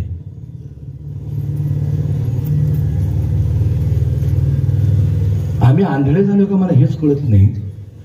आम्ही इतके एकनिष्ठ आहोत. 2019ला सक्का भाऊ पक्का वैरी झाला पण आम्ही निष्ठा सोडली नाही. भावाभावाची टाळकी फुटली. त्याच्या केसेस अजून चालू आहेत. ज्याच्या विरोधात शिव्या घालून निवडून आली ती सगळी सत्तेसाठी एकत्र झाली. आम्ही अरे हे का घडलं, ते का घडलं? घडणार का? मतदानाच्या आदल्या दिवशी 500ची नोट तुमच्या तोंडात कोंबलेली आहे त्याने. आणि दहाव्याचे कुठलं त्यांनी ग्राह्य धरले. हो, हे कुठं जात नाहीत. आदल्या दिवशी ही गोष्ट केली की दुसऱ्या दिवशी बरोबर आपल्याला मतदान आहे. अहो, आपण एकनिष्ठ आहोत. त्यांनी तत्व सोडली, निष्ठा सोडली, सत्तेसाठी माती खाल्ली त्यांनी. आता तोच खेळ, तोच तमाशा चालू आहे. आम्हाला का कळत नाही? बाबांना एक गोष्ट सांगू, लक्षात आलं का? ते एवढं उत्मात का करतात माहितीये का? तुमच्या आमच्यामुळं. त्यांनी तुम्हाला मला ग्राह्य धरले. लक्षात ठेवा, हे कुठं जात नाही. ही गोष्ट करावी. इथून पुढे कळकळीची विनंती करतो. या देशाला स्वातंत्र्य मिळण्यासाठी भगतसिंग, सुखदेव व राजगुरू हसत हसत फासावर गेलेत. साधा काटा लागला तर जीव मेटाकुटीला येतोय. फास लावून घ्या की बघा काय होते. हसत हसत फासावर गेलेत. लाखोंनी बलिदान दिले. रक्ताचे पाठ वाहिले. अनेकांच्या जवानांच्या बायका रांडक्या झाल्यात. पोरं पोरकी झाली. छातीवर गोळ्या झेलल्या त्या देशाच्या स्वातंत्र्यासाठी. आणि अशा कष्टाने मिळालेले स्वातंत्र्य, असा कष्टाने मिळाला हा देश, त्या देशाला आम्ही 500 रुपयासाठी या नालायकांच्याकडे घाण ठेवतोय. आम्ही निर्लज्ज आहोत, आम्ही नालायक आहोत. हे बी सांगायला पाहिजे. तुम्ही म्हणाल हा कीर्तनाचा विषय का आहे? मी सामान्य नागरिक आहे. मी सामान्य नागरिक, कुठल्याच पक्षाची मला घेणं देणं काय गरज बी नाही. पण वस्तुस्थिती सांगतोय. एवढा उत्मात चाललाय ना त्यांचा. हजारो कोटींचा भ्रष्टाचार करून सुद्धा उजळ माथ्याने जे फिरतात ना, त्याच्या पाठिंब्याचं कारण हे आहे, आम्ही भ्रष्ट झालो मतदानाच्या आदल्या दिवशी. विचारायला जाब जा, पैसे खाल्ले तर अवघड आहे, खूप अवघड आहे. अनेक महत्वाची गोष्ट सांगू. आपला प्रपंच सांभाळूया. आपली बायका मुलं सांभाळू. आपलं घरदार सांभाळू. राजकारण जरूर करावं, पण कधी माहितीये का? ज्या दिवशी मतदान आहे त्याच दिवशी राजकारण. मत देऊन बाहेर आलो, कुठल्याही पक्षाचा असू द्या, कोणीही असू द्या, लक्षात आलं का? मत देऊन बाहेर आलो, कुणी कुणाला दिले काय घेणं दिलं. संध्याकाळी आपण एकत्र चहा प्यावा, नाश्ता करावा, मोज मजा करावी, गप्पा माराव्यात. परदेशात अमेरिकेसारख्या ठिकाणी असं चालतं बघा. मी कुणाला मतदान केले सांगत नाहीत, पण विरोधकांनी हे एकत्र येतात, संध्याकाळी चहा पितात का? माझं मत आहे, मी कुणाला पिली. आम्हीच बियाकली आहो, शेजाऱ्यानं सांगावं, दुसऱ्याने सांगावं ह्याला मतदान दे, मग आम्ही त्याला मतदान देतो. आमच्या अक्कलच वापरत नाही आम्ही बुद्धी घाण ठेवली. आणि ही मंडळी स्वयंपाकामध्ये स्वयंपाक रुचकर होण्यासाठी कढीपत्त्याची फोडणी दिली की स्वयंपाक चटपटीतून गोड होतो बघा, मस्त रुचकर होतो. कधी? कढीपत्त्याची फोडणी दिल्यावर. एक गोष्ट लक्षात ठेवा, स्वयंपाक पूर्ण झाला, जेवण त्या ताटात आलं की पहिल्यांदा कढीपत्ता बाहेर पडते. निवडणुकीसाठी तशीच कार्यकर्त्यांची गरज आहे. कार्यकर्त्याशिवाय येऊन येणार कोण बोंबालणाऱ्याशिवाय निवडणूकच पार पडत नाही. निवडणूक झाली की कढीपत्ता पहिल्यांदा जसा बाहेर पडतो तसा कार्यकर्ता बाहेर पडतो. ग्राह्य धरले. आपलं मत इतकं स्वस्त नाही आहे. आपलं एक मत देश बदलू शकतो. भूमिका समजून घ्या. मग कुणाचं ऐकू नका. न ऐकता स्वाभिमानानं द्या. 500 रुपयासाठी स्वतःला आणि देशाला घाण ठेवू नका. माझा एक मित्र आहे, त्याने एक परदेशी कुत्र पाळले. दिवसाला त्याला 300 रुपये खर्च आहे कुत्र्याला. दिवसाला 300. महिन्याचं किती झालं? 9,000. वर्षाचं किती झालं? 1,08,000. 5 वर्षाचं किती झालं? 5,40,000. कुत्र्याला 5,40,000 खर्च आहे आणि हे आम्हाला 500 रुपये भागवतात 5 वर्षासाठी. काय लायकी आमची बघा. एक उमेदवार एका बुजुर्ग माणसाकडे गेला, म्हणले आप्पा हे 1,000 रुपये घ्या आणि थोडं मला मतदान करा. आप्पा म्हणलं बाबा रे माझं वय झाले, घरात कोणीच नाही, आता पोटा पाण्यासाठी काहीतरी मला व्यवसाय करायचा म्हणून विचार करतोय. ते 1,000 रुपये राहू दे, मला आपले गाढव घेऊन दे, म्हणजे आपलं पोट भरेल मी. उमेदवाराला वाटलं ठीक आहे. उमेदवार गेला बाजारात, गाढवाच्या बाजारात गेला. गाढवाची किमती विचारल्या, केवढ्याला गाढव? तुम्हाला म्हणलं 40,000 रुपये. अरे बापरे 40,000. दुसऱ्या दुकानात गेला, म्हणजे गाढव केवढ्याला? ते 50,000. 50,000. अरे बापरे. तिथनं रिकामच माग आलं. आप्पा अहो गाढवाची किमती 40,000 50,000 म्हणतात, 1,000 रुपये घ्या बरं भागवा तेवढ्यात. आप्पा म्हणला लेखा गाढवाच्या किमती 40-50,000 आणि आम्हाला 1,000 रुपये देतोस.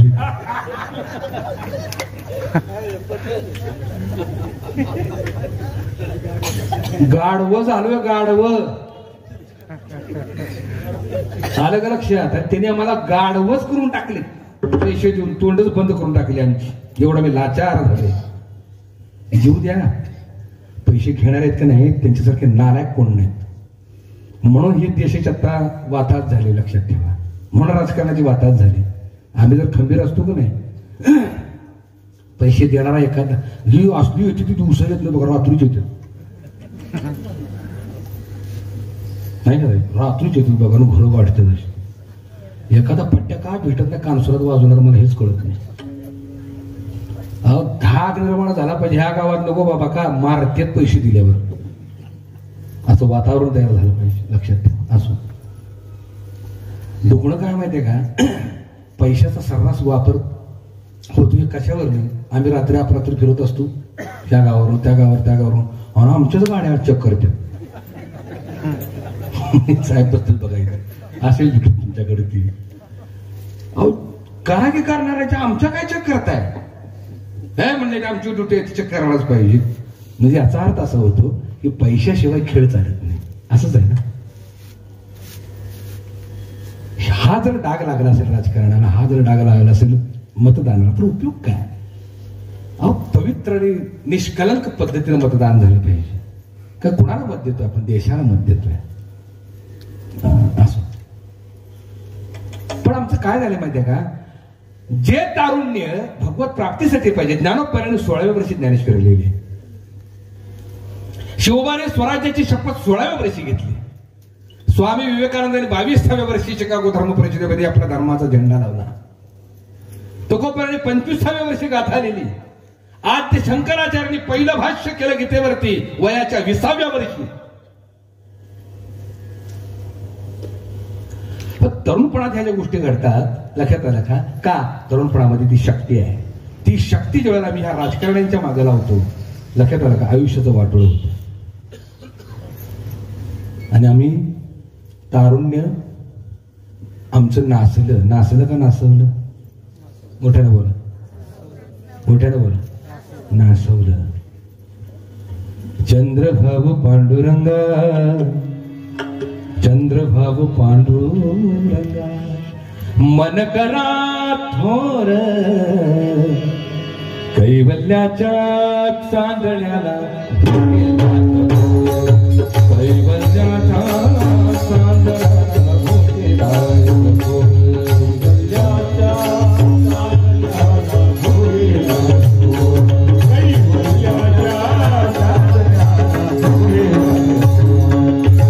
चंद्रभाऊ पांडुरंग, पांडुरंग,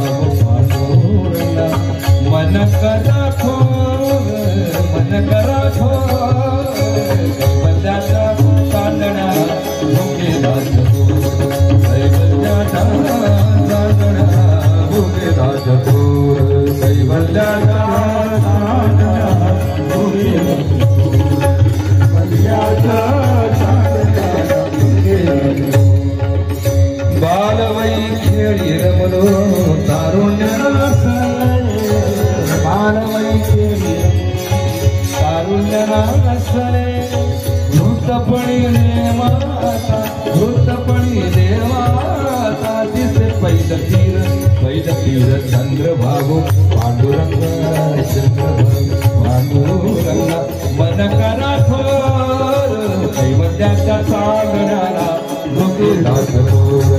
कैवल्याच्या चांदण्याला भोके लागतो रे, भोके लागतो रे, भोके लागतो. बालवयी खेळी रमलो तारुण्य नासले, वृद्धपणे देवाता दिसे पहिलं तीर. पहिलं तीर दिसणं म्हणजे काय? पहिलं तीर दिसणं म्हणजे वृद्धापकाळात पहिलं तीर दिसणं म्हणजे मरण. मरणाला जास्त घाबरतो कोण माहित आहे का? म्हातारी. मरणाला घाबरते का माहिती आहे का? निसर्गाच्या नियमाप्रमाणे लांबच दिसत नाही, जवळच दिसतं. तरुणाला मृत्यू लांब असतो म्हणून तो मुसळाने टेऱ्या बडवत असतो. पण म्हाताऱ्याला मरण दिसायला लागतं तेव्हा ते घाबरत. आल्या का म्हणले झालं पहिलं तरी दिसायला लागला.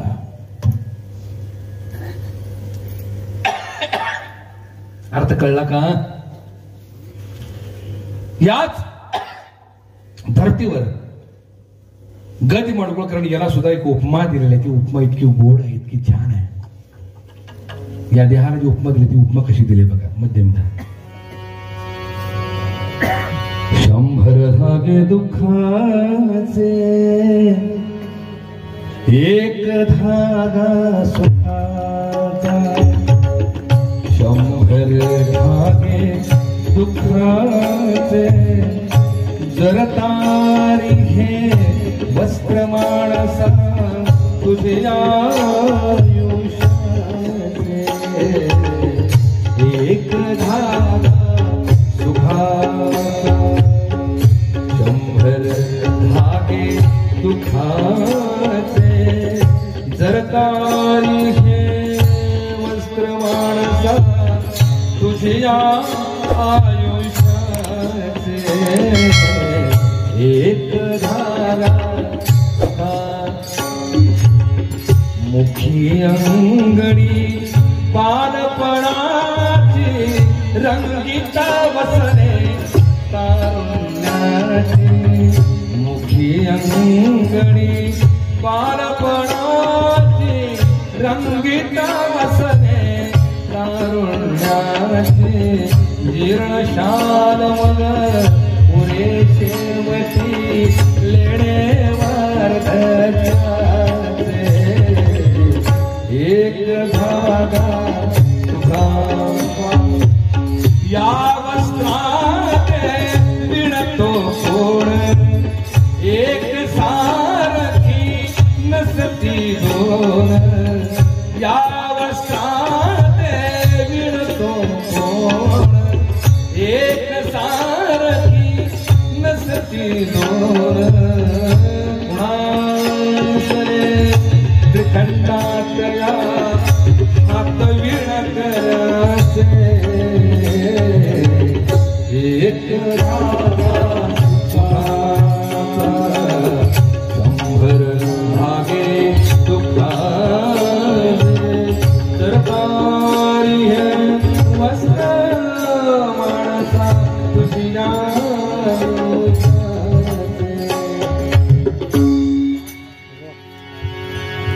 मुख्य अंगणी बालपणाची रंगीत वसने तारुण्याचे जीर्णशाल मग उरे शेवटी लेणे वार्धक्याचे जीवात्मा या मनुष्य देहात आल्यानंतर 3 प्रकारची वस्त्र परिधान करत असतो. कोणकोणते? बालपणात आंगड टोपड, तरुणपणात भरजरी वस्त्र आणि म्हातारपणात जीर्णशाल. काय गदिमाने वर्णन केले बघा. जगाच्या पाठीवर हा चित्रपट होऊन गेला. खूप सुंदर आहे, खूप देखणा आहे. जरूर बघा. गदी माडगुळकरांनी शब्दरचना केलेली आहे. संगीत सुधीर फडकेंचं आणि गायलंही त्यांनीच. या वस्त्रात विणतो कोण एक सारखे नसती दोन कुणा ना दिसले त्रिखंडात या हात विण करायचे. तो विणकर इतका भारी बरं का, एकसारखी वस्त्रच नाही. बघा जरा शेजाऱ्या एकमेकाला आपल्यासारखं आहे काही आहे का? काय ती छाप त्याची किती किती त्याच्याकडे छाप आहेत. गणपतीत काय करतो माहिती का कुंभार दादा, एका छापात 500,000 गणपती काढून मोकळा एकाच छापात. पण त्याचा छाप का ना असा आहे बरं का, ही जी छाप आहेत का नाही ही सगळी वेगवेगळी आहेत. एकसारखं नाक नाही, डोळू नाही, सगळं वेगळं आहे. काय छाप का नाही त्याचा स्वर्ग. फिरत्या चाका वरती देशी मातीला विठ्ठला तू वेडा विठ्ठला तू वेडा तू वेडा विठ्ठला तू वेडा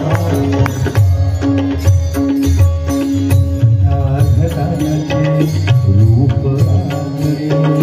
प्रत्येकाचे दैव वेगळे प्रत्येकाचे रूप प्रत्येकाचे दैव वेगळे तुझ्या विराटे कोणा नकळे कोणी मुखा पडते लोणी कोणा मुखे अंगार तो वेळा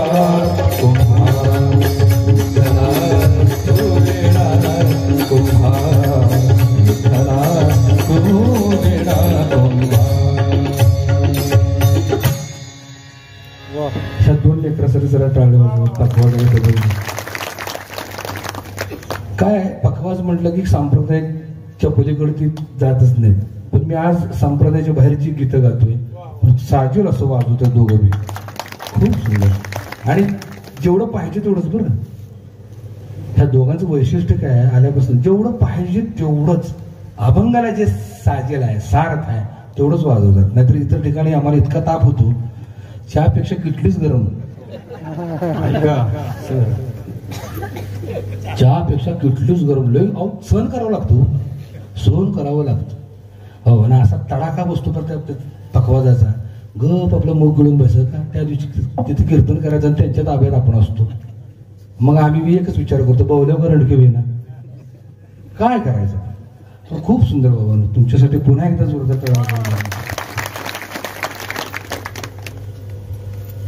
छाप त्याचा वेगळा आहे. घटाघटाचे रूप आगळे प्रत्येकाचे दैव वेगळे. तसं वस्त्र विणकरी जो आहे ना, हो एक सारखी नसती दोन कुणा न दिसरे त्रिखंडात या हात विणकऱ्याचे. एक गोष्ट सांगू, हे जे चित्रपट घेत आहेत ना, खूप सारे संदेश देऊन जाणार आहेत, खूप सारे. लक्षात आलं का? संतांच्या तोलामोलाचं ज्ञान ह्या गीतकारांच्याकडे आहे. आणि गदी माडगुळकरांना तर वाल्मिकी म्हणजे कलियुगी रामायण मध्ये कलियुगी वाल्मिकी म्हणतात त्यांना, कारण त्यांनी कलियुगी रामायण लिहिलेलं आहे.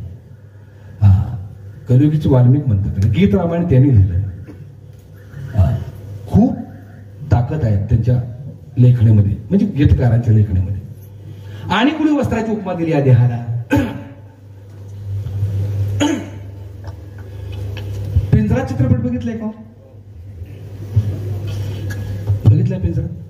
हा, मास्तरचं लय हाल झालं होता नाही का? घेण्यासारखं आहे, घेण्यासारखं आहे, लक्षात ठेवा. एका स्त्रीच्या संगतीला लागून गावामध्ये आदर्श असलेला मास्तर ज्यावेळेला लाचार होतो, स्त्रीच्या पाठीमागे लागतो, शेवटी त्याच्या हातून खून होतो. गावाला वाटतं गुरुजीचाच खून झालाय, तो जिवंत असतो, पण त्याच्या डोळ्यात एक त्याचा पुतळा उभा केलेला असतो. पुतळ्यावर प्रेम करत असताना ह्याला चप्पल मारत असतात. पण त्या गुरुजीने सांगितलं नाही, ज्याचा पुतळा उभा केला तो मीच आहे. का? चारित्र्य महत्वाचं आहे.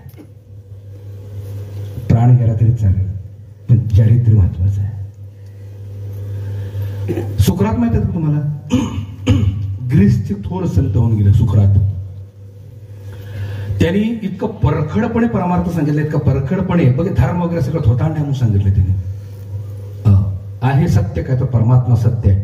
आणि ते ग्रीसचे लोक त्यांना घाबरायचे, कुठल्या ना कुठल्या कारणात त्यांना अडकवलं. लक्षात आलं का? थोर विचारवंत, प्रचंड विचारवंत, इतकी शक्ती होती त्यांच्या विचारामध्ये. लक्षात आलं का? की लाखो समाज सगळं टाकून त्यांचा ऐकायला यायचा. दिसायला कुरूप होते ते सुकरात, माहित आहेत ना तुम्हाला? सुकरात दिसायला एकदम कुरूप. लक्षात आलं का? पण विचार इतके तेजस्वी आणि बलवान होते. सगळे तरुण त्यांच्या पाठीमागे भेड्यासारखे फिरायचे. ग्रीसच्या लोकांना, ग्रीसच्या राजकारण्यांना प्रश्न असा पडला की जर असंच जर वाढत गेलं तर एक दिवस आपला घात होईल. म्हणून धर्म मार्तांडांनी, पंडितांनी काय केलं माहितीये का? त्यांच्यावर आरोप केले आणि त्यांना जेलमध्ये टाकलं. जेलमध्ये टाकलं. आणि त्या काळची परिस्थिती अशी होती, राजकारणी आणि न्याय व्यवस्था हे दोन्ही एकच होती त्यावेळेला. मग राजकारण्याने काय केलं? न्याय व्यवस्था आपल्या ताब्यात घेतली, त्यांना मृत्यूदंड दिला. आणि केलं काय? विष दिलं. त्यांचा एक जवळचा शिष्य होता सुकरातचा, त्यांना जेलमध्ये ठेवलं, त्यांना विष देऊन मारायचं होतं. जवळचा एक शिष्य होता, त्यानं काय केलं माहिती का? प्लॅन केला, 5-6 माणसं बोलवली आणि हळूच आत्मनिरोप केला. सुकरातजीनं सांगितलं की तुम्हाला पळवायची व्यवस्था केलेली आहे, तुम्हाला पळवून न्यायची व्यवस्था केलेली आहे, पटकन एक काम करा म्हणले. हा, आम्ही सांगतो तसं प्लॅन करा. सुकरात म्हणले नको, मी पळालो तर माझे विचार मरतील, मला काहीच अर्थ राहणार नाही. मी पळालो तो या देहापेक्षा माझे विचार मरतील. देह मेला तरी चालत, विचार जगले पाहिजेत. विचार जर मेले तर देहाचा उपयोग तरी काय? काय विचार आहेत बघा. देह असून उपयोग काय? विचार मेल्यानंतर उपयोग काय? मी तर समजा पळून गेलो, समाज काय म्हणा, काय पळून गेले म्हणले, ह्याचा काय विचार ऐकायचा आहे? म्हणून त्यांनी हसत हसत सुकरातांनी विष प्यालं, हसत हसत. आणि त्यांनी हे बी सांगितलं, अब तक जी लिया, अब मरना कैसा वो भी जी लेंगे. एवढं सोपं का बोलत? जगलो आतापर्यंत, जगण्याचा बी अनुभव घेतला, मरण्याचा अनुभव घेऊन बघू दे एकदा. अर्थ कळला का? विठाला असा पिंजरा चित्रपट. आणि त्या चित्रपटाचं दिग्दर्शन केलं होतं व्ही शांताराम यांनी. संगीत होतं राम कदमांचं. भावंड जरूर जर बघायला मिळालं तर जरूर बघा, बरं का युट्यूबवर अवेलेबल आहे तो पिक्चर. जरा वेळ काढून बघा, किती सुंदर आहे तो, आदर्श घेण्यासारखा आहे. राम कदमांचं संगीत आहे. स्वर्गीय लता दिदीने ते गायले गीत, जगदीश खेबुडकरांचे शब्द आहेत. आणि प्रसंग सांगतो, ह्या गाण्यामागचं प्रसंग सांगतो. हे गाणं जन्माला कसं आलं? कोल्हापूरमध्ये हे तिघ जण, व्ही शांताराम, राम कदम आणि जगदीश खेबुडकर हे बसले होते. आणि व्ही शांतारामांना या प्रसंगावरती गीत पाहिजे होतं. प्रसंग काय होता तो की गोपिका स्नानाला गेलेत आणि भगवंत वस्त्र घेऊन कळंबाच्या झाडावर बसलेत. हा फक्त तोंडीच सांगत असताना इमॅजिन काय होईना. जगदीश खेबुडकरांनी 100 पानं लिहिली, गोळा करून टाकून दिली, गीतच काय तयार होईना. दुसऱ्या दिवशी सकाळी शेड्यूल होतं शूटिंगचं. त्यावेळेस वेळ म्हणजे वाहनांची वगैरे अशी खास व्यवस्था नव्हती. संध्याकाळचे 5 वाजले तरी यांचं गीत तयार होईना. कशी तरी रात्र काढली आणि चला म्हणले शूटिंगला जाऊ. मग कोल्हापूरवरून शूटिंगला निघाले, गीत तयारच नाही.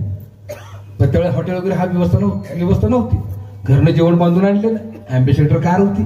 पुण्याच्या पुढच्या बाजूला जरा डाव्या बाजूला जुनं मंदिर होतं. आता त्या हायवेमध्ये गेलं, ते खूप जुनं मंदिर होतं. वडाचं झाड होतं, वडाच्या झाडाखाली दगडी मंदिर होतं. चला म्हटले 2-2 घास खाऊन पुढे मुंबईला जाऊ आपण. म्हणून गाडी आतमध्ये घातली आणि झाडाच्या सावलीकडे बसत असताना जगदीश खेबुडकर सहज मंदिर कसं आहे म्हणून बघायला गेले. तर आतमध्ये गेल्यानंतर भिंतीवरती जे चित्र रंगवलं होतं ते चित्र कशाचं होतं? गोप गोपिका स्नानाला गेलेत आणि भगवंताला लज्जास्थळ लपवून हाक मारताय, देवा आमची वस्त्र दे रे बाबा. आणि हा प्रसंग तू बघितला त्याने डोळ्यानं. तर बरोबर शबनम होती, वहीत पेन काढलं आणि गीत तयार केलं त्यांनी जाग्यावर. गीत तयार केलं, राम कदमाच्याकडे नेऊन दिलं.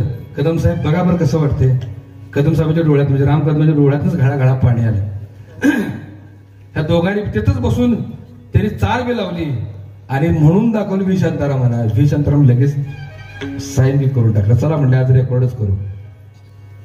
इतकं सुंदर आहे ते. जगदीश खेबुडकरांनी या देहाला जी उपमा दिली ती कशाची दिलेली आहे बघा. तो दृष्टांत आहे. गोप गोपिका स्नानाला जातात आणि वस्त्र घेऊन भगवंत जातो. पण हे दृष्टांत सांगताना मी जरा शृंगारिक चटणीमीठ लावून सांगतो. शृंगारिक नाही का? गोपिकांनो, मला जर भेटायचं असेल तर नग्न अवस्थेत हात वरती करून या. बरोबर आहे, असंच सांगितलं. पण सांगण्याची पद्धत वेगळी आहे. आम्हाला अध्यात्म पटवून सांगता येत नाही म्हणून इतर धर्मी आमच्या धर्माला नावं ठेवतात. म्हणजे काय यांचा जो बायकांचे कपडे घेऊन झाडा बसतो असं कुठं असतं का? आम्हाला पटवून सांगता येत नाही. काय आहे वस्त्र कुठले आहे? देह नावाचं वस्त्र आहे. देह बुद्धी आडवी आल्यामुळे देवाचे आपल्यामध्ये अंतर पडले. पाण्यानं भरलेला माठ पाण्यात घेऊन बुडवला, तलावात घेऊन बुडवला पाण्याच्या. परत ऐका, पाण्यानं भरलेला मातीचा माठ तलावात घेऊन बुडवला पाण्याच्या. मला सांगा, पाणी माठाच्या आत आहे का बाहेर आहे? बाहेर आणि आत आहे. आतही आहे आणि बाहेरही आहे. पण आत आणि बाहेर हा शब्दप्रयोग का करावा लागतोय? माठामुळं. पाण्यातल्या पाण्यात माठ फुटला, बाहेरचं पाणी आतलं पाणी एक झालं, वेगळं करायला का? तसं देह नावाचा माठ जोपर्यंत आहे तोपर्यंत आतही तोच आहे आत्मरूपानं, बाहेरही तोच आहे परमात्मरूपानं. देहरूपी माठ फुटला, देहबुद्धी संपली की आत्मा परमात्म्याची भेट झाली की वेगळंच होऊ शकत नाही. हा त्याचा सिद्धांत आहे. तसं भगवंताने सांगितलं, बाबा तुमची देहबुद्धी आडवी येते, तुमचं वस्त्र आडवं येतंय. हो, म्हणून ती वस्त्र मी बाजूला केलीत. या समर्पण भावनेनं मला प्राप्त करा, मला शरण या, मी तुमचाच आहे, तुम्ही माझेच आहात. असा उपदेश भगवंताचा ऐकल्याबरोबर सर्वांनी हात जोडले, हात वरती केले, भगवंताला हात जोडले आणि अनुभव सांगितला. तो अनुभव जगदीश खेबुडकरांनी आजच्या या गीतातून सांगितलेला आहे. हात जोडिता बंधन तुटले,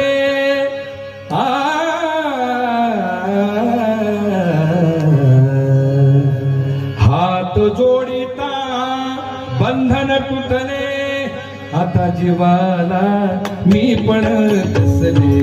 हात जोडिता बंधन तुटले, आता जीवाला मी पण कसले. आत्म्याने जणू परमात्म्या, आत्म्याने जणू परमात्म्या अर्पण केली थोडी. रे गाणा थोडी युगती.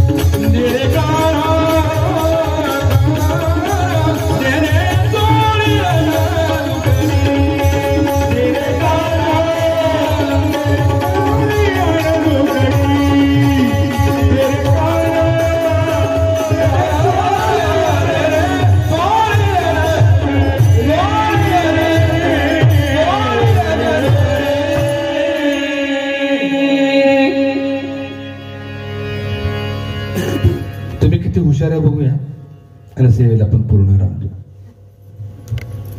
संत कबीराने याला कशाची उपमा दिली? चादरीची. वा. गती माडगुळकरांनी याला कशाची उपमा दिली?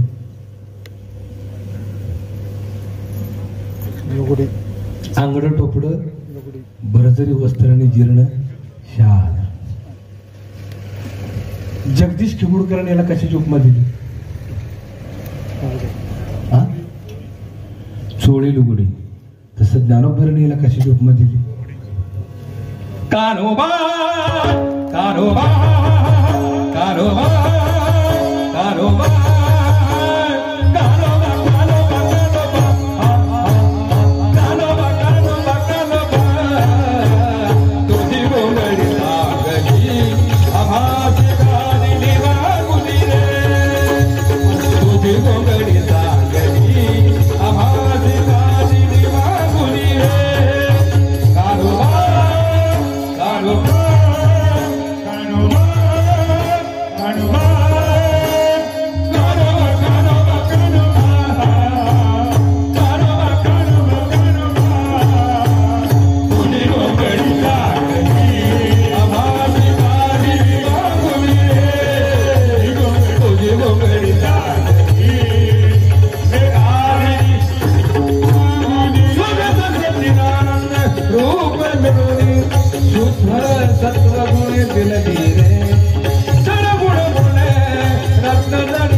जय जगदोबा रघुमाई जय जगदोबा रघुमाई जय जगदोबा रघुमाई जय जगदोबा रघुमाई. चंद्रशेखर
केली कटकट वाकोडी नीट देवजाणी झालेली सेवा तुम्हासारख्या थोर संत मायबापांच्या चरणी अर्पण करतो. या ठिकाणी सेवेला पूर्ण विराम देतो. विठ्ठल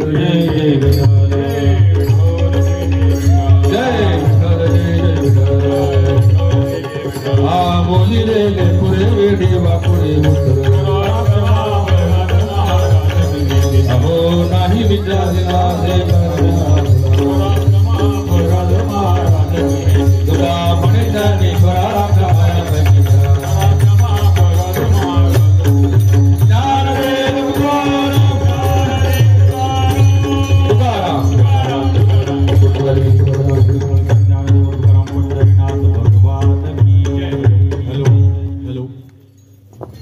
अखंड हरिनाम यज्ञ प्रभू रामचंद्राच्या जन्मोत्सवाच्या शुभपर्वावरती सुरू होणारा हनुमान जयंती महोत्सव आजच्या 6व्या दिवसाचे कीर्तन पुष्प ज्यांच्या मधुर वाणीने आपण सर्वांनी श्रवण केलं ते या महाराष्ट्राचे थोर कीर्तनकार संत चरणराज बाळकृष्ण दादा वसंतगडकर, संस्थापक कार्याध्यक्ष श्री सद्गुरू जनार्दन महाराज विश्वस्त संस्था, वसंतगड तालुका कराड जिल्हा सातारा, अतिशय ख्यातनाम सुप्रसिद्ध आणि महाराष्ट्राला ज्या वारकरी विचाराची, ज्या संत वाङ्मयाची खऱ्या अर्थाने गरज आहे ते आत्मीयतेने मनापासून तळमळीने जनकल्याणासाठी देण्याचा ज्यांचा अहोरात्र प्रयत्न आहे असे महाराज बाळकृष्ण महाराज वसंतगडकर यांचं मी चास पंचक्रोशीच्या वतीने मनपूर्वक ऋण व्यक्त करतो, त्यांचे आभार मानतो। या महाराजांच्या कीर्तनाला ज्यांनी साथ दिली ते भजन सम्राट हरिभक्तीपरायण तुकारामांना आरोटे, भजन सम्राट हरिभक्तीपरायण रोहिदासजी मध्ये, मृदुंगावरती भजन सम्राट हरिभक्तीपरायण किरणजी महाराज गोसावी, तबल्यावरती ज्यांनी अतिशय उत्तम प्रकारची साथ दिली हरिभक्तीपरायण श्याम महाराज शिंदे, आणि महाराष्ट्रातील अतिशय थोर असे ज्यांनी खऱ्या अर्थाने सूर नवा ध्यास नवा, कलर्स मराठी फेम, उत्तर महाराष्ट्र आयडल विजेता आहे असा इंटरनॅशनल युथ फेस्टिवल सुवर्ण पदक विजेते आमचं सिन्नर तालुक्याचं एक गायनाचं भूषण हर्षदजी गोळे सर यांनी आज खऱ्या अर्थाने हार्मोनियमवरती महाराजांना अतिशय उत्तम साथ दिली। महाराज असाच व्यक्तिमत्व, एक सूर नवा ध्यास नवा याच्यामध्ये कलर्स मराठीवरती जी मालिका चालू आहे त्यामध्ये प्रथम क्रमांक मिळवलेलं असं आमचं सिन्नरचं एक गायनाचं वैभव हर्षदजी गोळे सर हे इथं उपस्थित झालेत। अनेक मान्यवरांची उपस्थिती आहेत, यामध्ये किरणचे वडील हरिभक्तीपरायण प्रकाश महाराज गोसावी गायनाचार्य इथे उपस्थित आहे। चास कासरवाडी नळवाडी पंचक्रोशीतील सर्व भजनी मंडळ, आमच्या सहाने कंपनीच्या 2 मुली त्या सुद्धा अतिशय भजनामध्ये तल्लीन झाल्या। लिंबावाल्याचे 2 नातू पण अतिशय धोतर घालून, ही नवी पिढी खरं वैभव आहे आपल्या सर्वांचं। महाराज हा सर्व सप्ताह अनेकांच्या सहकार्यातून पांडुरंगाचं कार्य होत असतं। या निमित्ताने ह्या गावचे माजी सरपंच नेहमी मदतीला धावतात असे आपले सर्वांचे चंद्रशेखर लक्ष्मण खेरणार यांनी संत पूजनाची खऱ्या अर्थाने योगदान दिलेलं आहे। त्यानंतर आहे का चंद्रशेखर इथं सरपंच नाही, या गावचे प्रथम नागरिक सरपंच आणि डॉक्टर विलास तुकाराम खेरणार यांनी संत पूजनाचा योग आज खऱ्या अर्थाने लाभ त्यांनी मिळवून घेतलेला आहे। मी महाराजांना विनंती करतो की वारकरी उपरण आणि श्रीफळ देऊन डॉक्टर विलास खेरणार यांचा सन्मान करायचा आहे। चल विलास चला। त्याचबरोबर प्रगतशील शेतकरी निवृत्ती उगले, सुरेश निवृत्ती उगले इथे उपस्थित आहे, त्यांना विनंती करतो आपण पुढे यायचं आहे आणि महाराजांच्या हस्ते उपरण आणि श्रीफळ स्वीकारायचं आहे। मित्रहो, ज्यांनी आज संत पंगत आज खऱ्या अर्थाने त्यांना घे संत पंगत ज्यांनी दिली ते कैलासवासी रामदास रखमा भाबड आपल्या सप्ताहाचे मार्गदर्शक, आणि त्यांचा मुलगा मुंबईमध्ये बीएमसी मध्ये अतिशय चांगलं काम करतो आणि गावाच्या या पांडुरंगाच्या कार्यासाठी आपण कुठेतरी योगदान दिलं पाहिजे असा दीपक रामदास याचाही सन्मान आपल्या शुभ हस्ते करावा असे मी विनंती करतो। आपले वावीचे PI सन्माननीय लाड साहेब इथं उपस्थित आहे, त्यांचे मी आभार व्यक्त करतो। मित्रो, उद्या जागराचा दिवस आहे, हरिभक्तीपरायण वनिता ताई पाटील यांचं 100वे कीर्तन आहे। माझी 1 मिनिट फक्त महाराज, 1च मिनिट, माजी चेअरमन माजी व्हाईस चेअरमन मच्छिंद्र खेरणार, माजी चेअरमन सन्माननीय शिवाजी खेरणार, आणि ज्यांची पंगत आहे ते म्हणजे गोरख, त्याच्याबरोबर फौजी काय त्याचं नाव, आणि अण्णा